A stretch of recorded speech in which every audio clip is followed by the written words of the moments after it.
My name is Victoria, and I'm with Bashar Communications, and I just want to welcome all of you tonight. Thank you for joining us. So tonight's session is titled, You Are All Time Travelers. Bashar will go into more detail about how we create time through shifting through parallel realities and how we can more consciously navigate this. Tomorrow morning session starts at 11 a.m. and it is titled 2027, The Fulcrum of Contact. Bashar will explain certain cycles that have happened and how 2027 is a focal point of expansion for the beginning of contact. So, yeah, that's about it. So other than that, I think we're ready to get started. Again, thank you so much for joining us and welcome. And now I'd like to introduce the very talented Darryl Anka.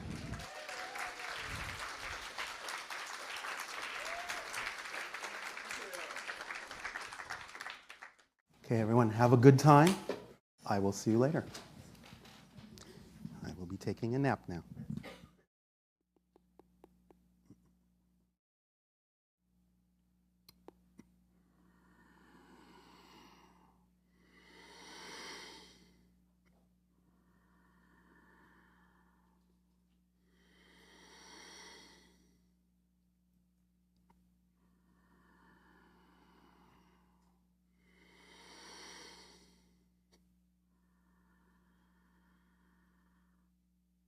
Oh, it'll take a day to you this day of your time. How are you all?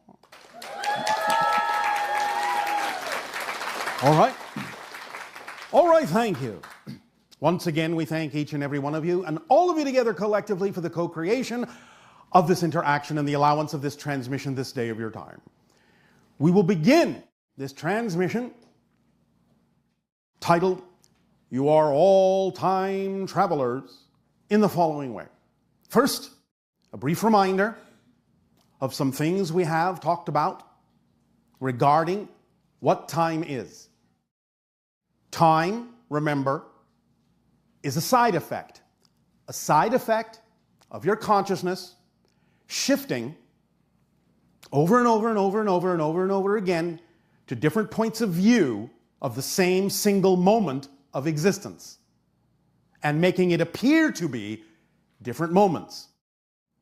You can use the analogy we have used before that these different moments are themselves parallel realities that can be illustrated as frames, if you wish, on a film strip. So each frame is its own reality, but it has no movement in it, no experience in it. In a sense, no awareness in it. No self-reflectivity in it. Each frame is a single snapshot, a static snapshot of a potential position, a potential state of being, so to speak. Therefore, when you move, when you shift your perspective, your consciousness, through the different frames, one after another, as you say, like a projector light, through a film strip, you get the illusion of continuity, the illusion of movement, the illusion that creates the experience of time and space and change and growth and difference. Now, if you will, look at the top page of your handouts where you see all the different squares, one group, the A group, another group, the B group, and each has an arrow moving through it from left to right. In the A group, you see that all the squares represent different frames, different parallel realities that your consciousness will shift through to create the illusion of time. You shift through these parallel realities, these frames, billions of times per second, literally, to create that smooth illusion of physical reality and time and space. blinking through them so quickly you don't even realize that you're actually shifting from one reality to another that many times per second, but you are. Now, in the top example, the arrow appears to be going relatively straight from left to right. This is usually how your consciousness sort of perceives the idea, as a smooth continuity, one moment after the next, one progression after the next, one step after the next, in some sort of logical, continuous way or experience. Now, it can be, in a sense, that way. The frames could line up that way next to one another. However, more likely and more often, more commonly, the picture is actually more like Group B. You're actually jumping all over the place into different frame moments as you determine for yourself what the next experiential frame ought to be that serves you best for whatever your belief system has to be or happens to be at that moment. Therefore, even though you may actually be jumping around, so to speak, now again, remember, this is an illusion even unto itself, because everything is actually here and now. All the frames are here and now. They're not really spread out like this. This is just the easiest way to simplify the concept in your three-dimensional reality. Fourth dimensional when you include the concept of time as you move through the frames, so to speak. But it is more like the idea of skipping around all over the place. Now, the point is you may not actually know you're doing that because it will still feel like Group A, like the arrow in Group A. It will still feel like you're just moving straight ahead, frame after frame, stepping stone after stepping stone in a logical, continuous progression with none of this jumping around.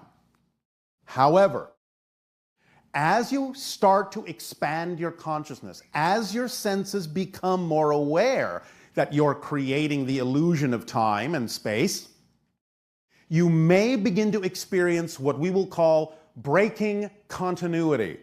And breaking continuity can be experienced more often than not like suddenly things are happening in a more accelerated way. You don't necessarily experience what normally would have been the in-between moments. It's kind of the result of a how did I get here moment? How did that happen moment? There wasn't enough time for me to get to this place, but I got here anyway moment. Those kinds of slippages of space and time that allow you to experience a break in continuity is the result of your consciousness becoming more aware of the fact of Group B. You're jumping around all over the place all the time anyway. So becoming more aware of that fact can actually allow you to perceive that you're jumping around like that all over the place and actually create the sensation of a break in continuity so that time and space start skipping around, or you start skipping around within it in ways you couldn't imagine would be possible before. You can accelerate things, slow things down, take detours, and perceive them as you do them.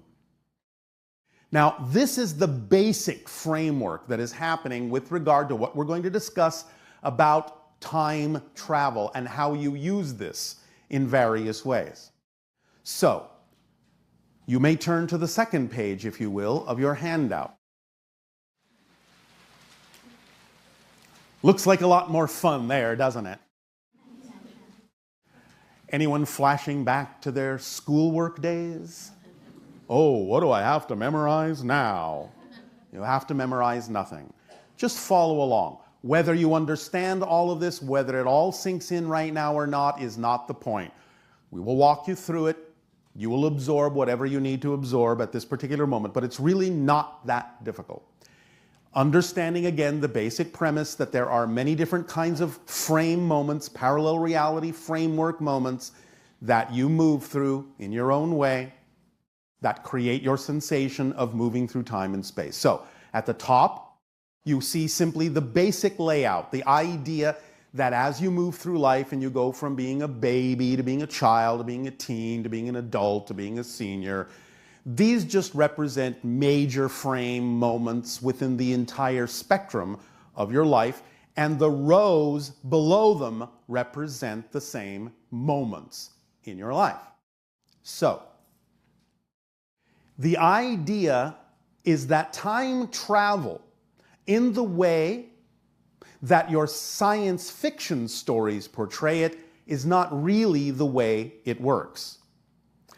It is all about the idea of shifting to parallel realities that may be very, very similar to your own, and so you might not immediately be able to tell the difference that you actually haven't traveled in your own timeline, but I'm telling you that you haven't. And example number 1 gives you the perfect illustration of why that doesn't happen. If you look at the idea of, again, the symbol at the top, you go from the idea of the baby to the child to the teen to the adult to the senior. Then look at the first row of the second example, example A. And you go, all right, this person in the top row is a baby, and then they become a child and a teen. But as an adult, suddenly, they invent time travel. And they decide, I'm going to go back and I'm going to see myself as a child, a younger version of myself. Now, you would think, as most of your sci-fi stories propose to you, that you're actually going back to your childhood. You're not, in the sense that you recognize yourself as being an adult traveling back in time to meet a younger version of yourself. That's very different than what you experienced as a child, not having met an older version of yourself. That frame, when you went through your childhood, those frames are those frames. And if in those frames you never met an older version of yourself coming back and saying, hi, I'm your future self, then you can't change those frames. Those frames are fixed. They are those frames. The frame that just has you in it as a child and not your future self. So when you do then have the experience of traveling back in time, quote unquote, and actually running into your younger self and introducing yourself as the future self, that's taking place in a parallel reality where in that reality, that child met you. Not even from that child's timeline, but from another parallel timeline. But now you've become part of that child's timeline history. And now that's child 2, that's timeline 2, as you can see by the numbers in that example. And as you then interact with that child and that child grows up, that child still grows up as child 2. Now, when you decide, all right, well, I'm going to go back to my own time when I left, you can't do that exactly either. Because look at the diagram where it shows that the adult in the top row has left to go back to meet the child self in the other reality. That frame doesn't include you anymore. It's blank, and it always will be. You can't go back to that moment. You can't go back to that reality. So when you decide to get in your time machine and again, quote unquote, go back to the future, you will find that you will be in a different parallel reality again. You will be the senior of that reality because now you've changed your own experience of history by meeting your childlike self, which didn't happen in the primary timeline. So you're skipping all over the place, becoming another version, in a sense, shifting your consciousness to become another version in another parallel reality of yourself. Now, look at the next example, the idea that says actual time travel rather than parallel reality time travel. If you actually, literally, went back in time in your own timeline, you wouldn't meet your child self, you would be your child self. Because your consciousness exists all the way up and down the timeline already. So the idea of literally traveling back in time in your own timeline means You simply experience yourself literally as the child again and are right in that moment where the child has no idea what it's going to grow up to be. You are literally that child and nothing else at that moment. It's almost like creating a loop where you're living it over again. That's what actually would happen in time travel, is you would not know you had time traveled. You would simply find yourself being the child exactly the way you did experience being the child, and you would have no idea you're going to grow up and invent a time machine. It would just be you experiencing yourself as the child. Now, at the bottom, you have a similar idea, but the dotted line means you're not actually physically traveling back in time. It's just that you're allowing your consciousness to, in a sense, slide back down the timeline and experience the idea of the child, but this is simply what you call a memory. That's what memory is. You're actually allowing your consciousness to slide up and down the timeline, but only your consciousness, and you are experiencing the idea of remembering what it was like to be the child in that moment, and sort of reliving that experience, but you're not actually committing fully to having time traveled down your timeline to be the child. You are simply allowing yourself to continue to remember that you are the adult having this experience of remembering that childhood moment. You are time traveling in your timeline, but only with your consciousness, not with your physical self. And that kind of time traveling you call a memory. Doing that kind of time traveling in the opposite direction, in what you call the future, is what you call the idea of being psychic and predicting the future. In a sense, again, there are still the engagement of all the different parallel realities, so on and so forth. There's all these probabilities. You don't necessarily know which one will be the absolute one that you will experience, but nevertheless, you can perhaps be sensitive enough to figure out the probabilities of what might happen and maybe move in that direction as you keep shifting through these parallel frames of existence. Is this making some sense so far? Yes. All right. If you do have questions or require clarifications about any of this, certainly you may do so if you have been called up for questions a little bit later. But right now, this is the fundamental idea and the fundamental understanding that lays the foundation for the concept that we are discussing this day of your time. Now, how do you start navigating these frames in a more conscious way to your advantage? How do you become an expert time traveler? This always goes back to the formula that we've given you. Now that you have a better understanding, or at the very least a diagram that your brain can relate to, now that it can actually see some form of layout, some presentation of how this works, and it can relate to those images, the idea of acting on your passion to the best you can with no insistence or assumption as to what the outcome is supposed to look like is actually your navigation tool. It will automatically guide you through the frames that are most representative of the path of least resistance, the path through these frames that is actually best for you. Go back to page 1. Look at diagram B, where the arrow seems to be jumping all over the place on its route through those frames.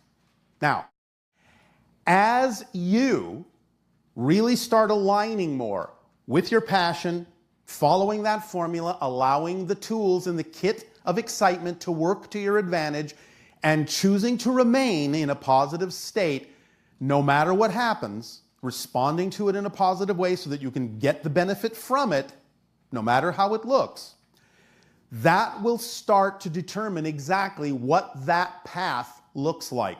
And every single time you make any alteration whatsoever in the belief systems within you, even the slightest alteration, the slightest change, that arrow that is jumping all over the place will completely change its form. And you will be skipping through it in a different path. The next change, skipping through it in a different path. The next change, skipping through it in a different path, all the way through. Why? Because as we have told you, every single change you make actually changes your past as well as your future. You're always in the present.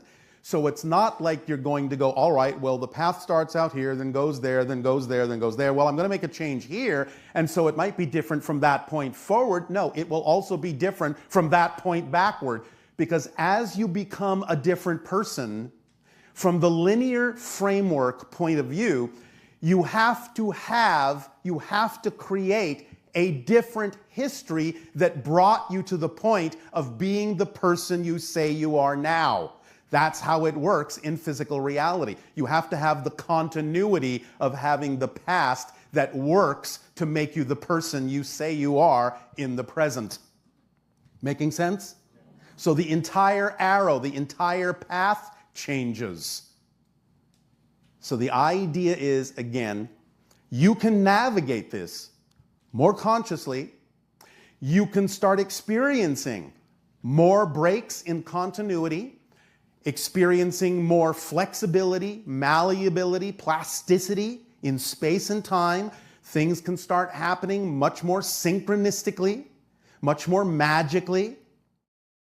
When you allow yourself to truly align more strongly with your passion, act on it, to ground it, to commit to it, through your physical action, that demonstrates the energy, that creates the energy, that radiates the frequency, that acts as your rudder through these frames, through these parallel realities. And that will continue to determine exactly what path you are taking, so that you will always only then be experiencing the frames that are always to your best benefit, to your advantage, always representative of the path of least resistance, always representative of the path of connection to all things that are relevant to you in your life, always giving you exactly what you need, supporting you in that way, and always allowing you the freedom to choose to be who you prefer to be. That's how it works. Does this make some sense to you? All right. So let all of this just sort of simmer. Let it all sink in. The handout is yours to ponder at any time. You may have other insights that may come up just by the planting of this seed, but please understand, you are all already time travelers. This is your nature. You're not learning to do something you don't already do. This is for the purpose of helping you to become aware, more conscious of what you're already doing, so that you can utilize it to your advantage in a more conscious way, so that you can begin to truly expand your senses and become more sensitive to the changes that take place in your experience of reality, and learn to recognize when major shifts are actually occurring that are breaking your continuity, so that you can leap for joy at the quantum leap you have just made. In a sense, it can actually feel like, not that you're doing this literally, but can actually feel like you are skipping over frames. So the idea then is you will feel accelerated. You will feel, again, that there is very little resistance. Your challenges will all be exciting and expanding. You will grow from them. And you will be living the birthright that you deserve to live. So use this tool to your advantage. It is a powerful recognition to understand how reality works. When you can truly see the structure of existence and understand that you can use it to your advantage this way, many things will become very clear, and many questions that you may have had will be easy for you to answer. Yes? Yes. Yes. So we thank you for allowing us to share this tidbit of timely information. And we ask now, in what way may we continue to be of service to you? Please begin your questions and dialogues if you wish.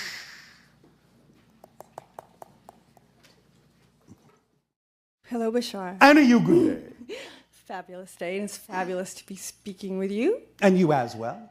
And my question is, How do I restructure my spirit?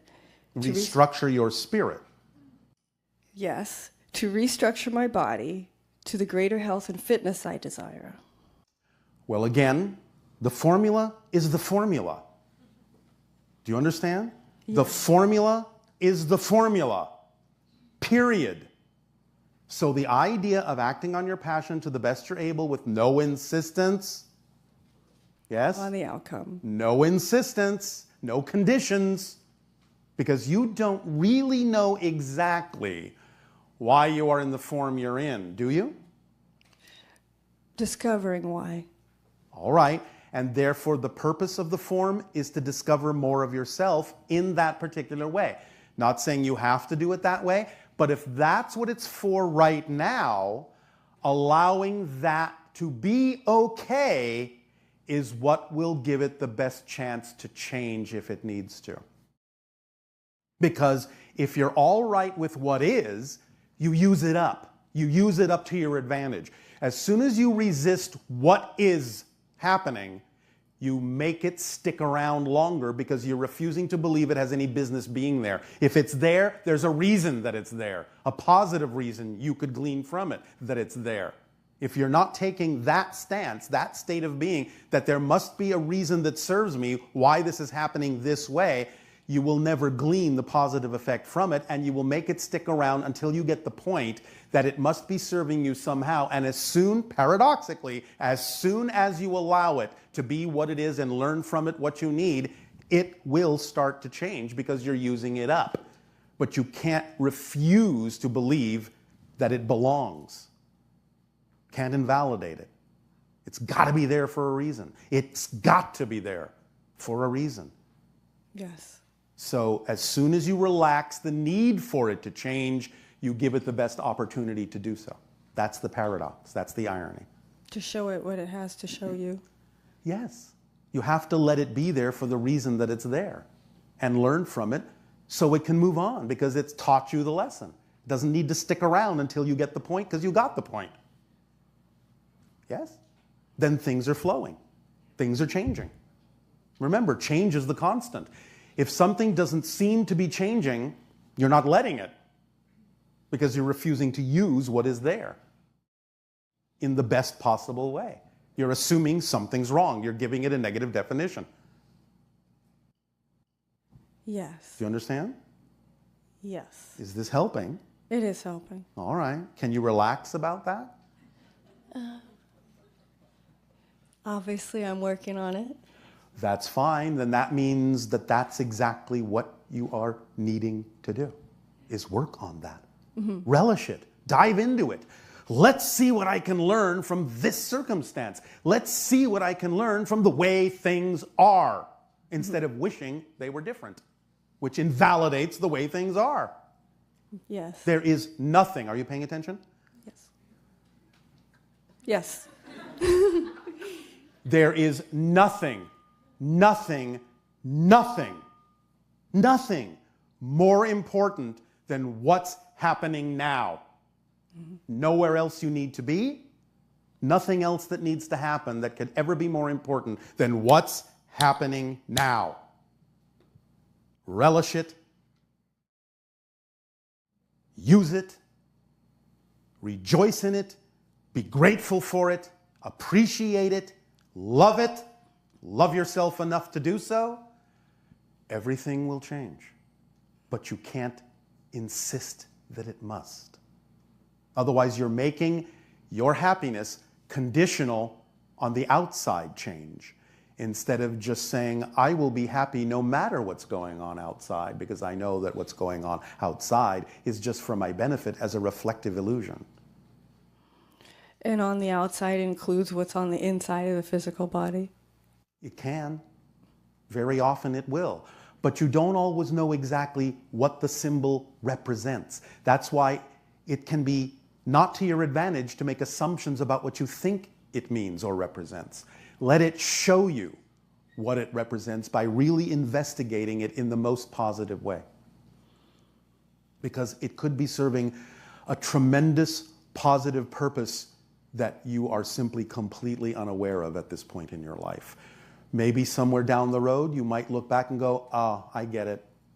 That's what that was for. I see now. It may not even be just about myself. It may have been a lot about what other people related to me about by this happening. And it served them too. And I was willing to do that. How strong am I? How loving am I to have done that for them? You never know. You can't always know what kind of an impact what you're going through might have on other people and how it may serve them as well as it serves you. Yes. And yes. Are there moments of clarity where you know you're not guessing or grabbing at straws, where you'll just Absolutely. know? That's why you follow the formula, in order to gain that clarity, because that's what it does. As you act on your passion to the best you're able, no insistence or assumption about the outcome, and stay in a positive state no matter how things look, it accelerates your energy. It uplifts, upgrades your vibration. And when you upgrade your vibration, you become more sensitively aware of all of the reasons things are happening, because you can see the structure of existence, and you can see the relationship of those things, and you can understand more clearly why they're happening that way. Mm-hmm. That's what it does. The formula does everything. Please, again, let us reinforce this for all of you. This formula, the tools in the kit, the idea of remaining in the positive state of being no matter how things look, this is not a philosophy. It's literally an instruction manual for how reality works. It's literally a description of the structure and nature of existence. It's not just a set of nice ideas. So if I were to give you an instruction manual that says, here's how you operate this piece of machinery, would you just throw it away and say, well, I'll just guess? No.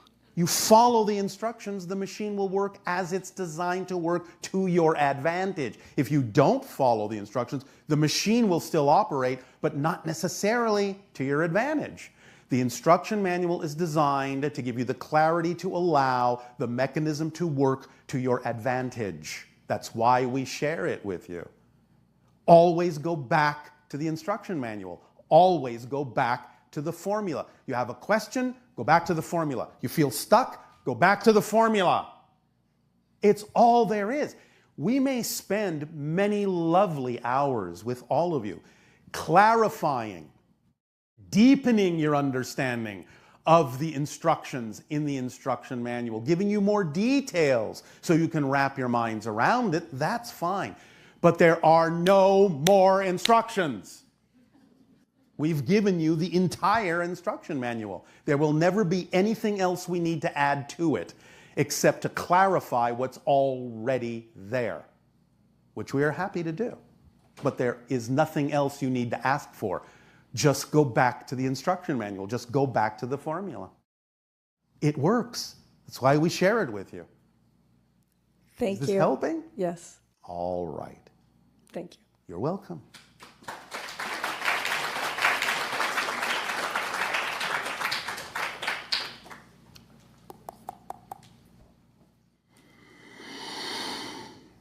Hello. And you good day. Good day. I'm just wondering, how do I negotiate impulsivity versus highest excitement? How do you tell the difference? Yes. Are you saying you cannot tell the difference between anxiety and excitement? Oh. Is that what you're saying? It's all right if that's I guess what you're that's saying, what but I'm is saying. that what you're saying? Yeah. Can you not tell the difference between anxiety and excitement? Really? No, I think I can. All right. Then you know the difference between impulsivity and excitement. Okay. Because impulsivity is usually the product of anxiety, yes? Yes, that makes sense. You're desperate to do something. You think we'll miss out on something. If this doesn't happen, you make an impulsive move. That comes from anxiety. All this takes is honest self-investigation, to be honestly aware of what you believe to be true in any given circumstance where you suddenly feel impulsive or anxious. And ask yourself why. Take a moment, take a step back, relax, go, all right, I'm experiencing this impulsiveness. I know it's connected to anxiety. Anxiety must mean I'm holding on to a definition that's out of alignment, a fear-based definition. What could that be? Let me investigate. Let me find out what it is. Let me bring it to light. Then I can let it go. Then I will simply know the difference more clearly between my excitement and my anxiety. That's how it works. Use that time. When it comes up, stay there with it. Investigate it. Find out what the definition is that's generating it. Because you already know that you cannot have an emotion in a vacuum. You cannot feel anything until you have a definition you believe is true. If you understand that mechanism, understand the structure of existence that works that way, then you will know anytime you feel anything, you can always trace it back to something you believe to be true. Mm-hmm. And that's how it works. And you stay with it because that's the point of your life. When you feel those things, the point is to stay there and work with it. Again, there's nowhere more important you need to be. Yes. Nowhere more important than being here and now with what's happening. Because that's what gives you the next step. If you ignore the stepping stone you're on, you have no place to step from to the next stone. Use that stone and your path will be fully lined and fully lit. Does this help you? Yes, thank you. Was there something else? Yes. In regards to time travel, yes. What are our dreams? Well, your dreams can be above and beyond the space-time continuum. They can still experience a kind of time, but it's much more slippery. You can have really experiences with almost no time lag at all. As soon as you believe something to be true, that's what you will actually literally experience around you as if it were still physical, but you will know that it's not. And therefore you can sort of transcend the idea of the space-time framework on the spirit level. And that is sometimes what dreams are representative of. Experiences you're having on the spirit level, transcending the space-time matrix. And then when you wake up, your physical mind does the best it can to draw upon symbols it's familiar with to represent what it is you experienced in a realm that the physical mind doesn't even understand. That's why sometimes your dreams seem very crazy and very symbolic and representative and don't really seem to make sense when you wake up, although they seem to make perfect sense when you're in them, is because, again, the physical mind has to create a representation for you to remember. So it's going, well, let's see what's on my palette here. I don't have that color. Well, this one will do. Is that good enough? That's what it's doing. And so you wake up and you go, oh, that was an interesting dream. The best way to understand it is that it is usually representative symbolically of certain processes you're going through, certain experiences you're having within yourself, but it can actually be, in a sense, a memory of something you did on another level. It can be many different things, but the physical mind isn't always capable of representing exactly what happened on a different level, but it will do the best it can. Does that help? Yes. Anything else? That's it. Oh, thank you. Thank you. Pleasant dreams.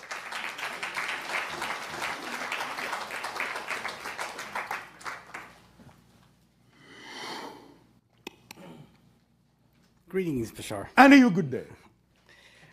You have described us as masters of limitation. Yes, I have. But remember, Yes, sir. it's masters of limitation, but also masters of limitation. Yes. Yes? Right. Big difference, yes? Yes, masters of limitation. All right. So, from your perspective, Yes. is our human experience best described as an advanced college course? Yes. Summer school for failed students? No, advanced college course. So, not detention after school either. Graduating class. Allowing yourself to choose to experience a reality of such incredible limitation means you know you're strong enough to transform it. Yes. Masters of limitation, therefore, you're getting your master's degree. Yes. Good. Not kindergarten, not summer school holdbacks.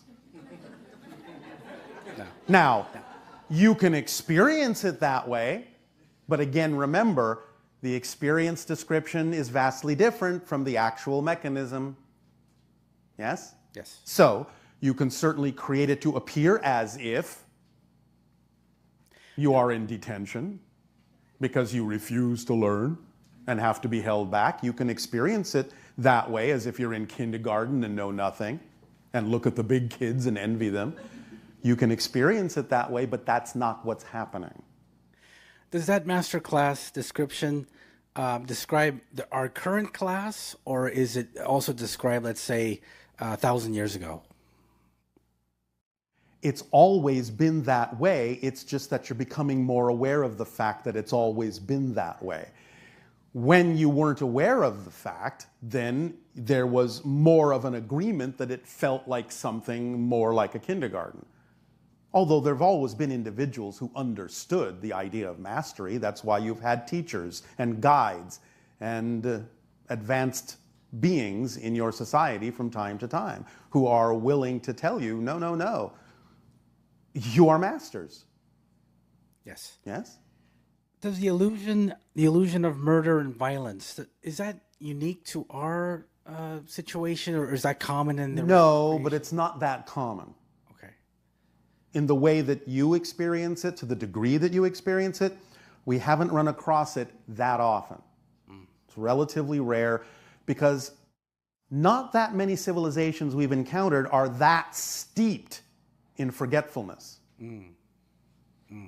They many times look to you and realize that if you can transform the degree of limitation that you've experienced, then whatever challenges they have are a walk in the park. Right. Is that forgetfulness, is that self-imposed or Yes. self-imposed? Well, it's self-imposed in the sense that you realize that that's the game you're playing. That's the rules you're abiding by. In other words, you have to forget who you are to that degree in order to experience the depth of transformation that you're looking to experience. Where you come from, Bashar, is the murder violence known or We are aware of it, but we don't experience it, if that's what you mean. ever? Well, no, because that's not a choice that seems logical to us. It doesn't make sense for us to choose that. So, no thank you. We don't invalidate it as an experience. We understand that darkness always exists, but we choose what we prefer without invalidating what we don't prefer. And therefore, there's no need for us to experience those things because we understand what it is we are all about. We understand what it is we prefer, and we understand how to choose it consciously with awareness. And it really just makes no sense for us to choose anything else. That's part of the process that you're all going through, is getting to the point where nothing but positive choice makes any sense. That's really what it comes down to. It just doesn't make sense to choose anything else. Yes. So in the terms of all that is, Yes. obviously the illusion of murder and violence is somewhat a part of all that. Not somewhat, it is a part. It is a part. Well, there's nothing outside of all that is, Yes. by definition. So how could it be other than an expression within it? And does that mean that, I mean, it is murder violence, I guess, is the illusion of like killing a part of yourself, basically. It is, and it comes from belief in the idea of disconnection and lack. Because you are feeling an emptiness by believing in disconnection from source. And you're trying to fill that emptiness with what you have been taught to believe is an expression of power, which usually, when you have that kind of an experience, is expressed through domination and force and attempts to control. And then that leads to those kinds of things, murder, violence, what have you. But when you understand you are connected, there is no emptiness and there is no need to do those things because you understand that you are a part of everything, everything is a part of you, and what's the point? Yes. Because you are self-empowered enough to have whatever you need without having to hurt yourself or anyone else in that process. It makes no sense. You're only diminishing yourself. So most of the creation then chooses positive. Would you say that most, or? I'm going to only be capable of putting it this way, as I have before. When you think about it, creation is not a duality. It is a trinity. There is always the balance point in the center. Yes? You with me so far? Yes. Because the balance point in the center is a neutral position, it still gives you the freedom to choose what you prefer. Therefore, it could be said that existence is slightly biased toward the positive. You could say it's 51% positive and 49% negative. Therefore, the current, the flow of creation, always draws you in the positive direction. Therefore, the majority, whatever kinds of percentages you may want to give it, of everything we have ever discussed,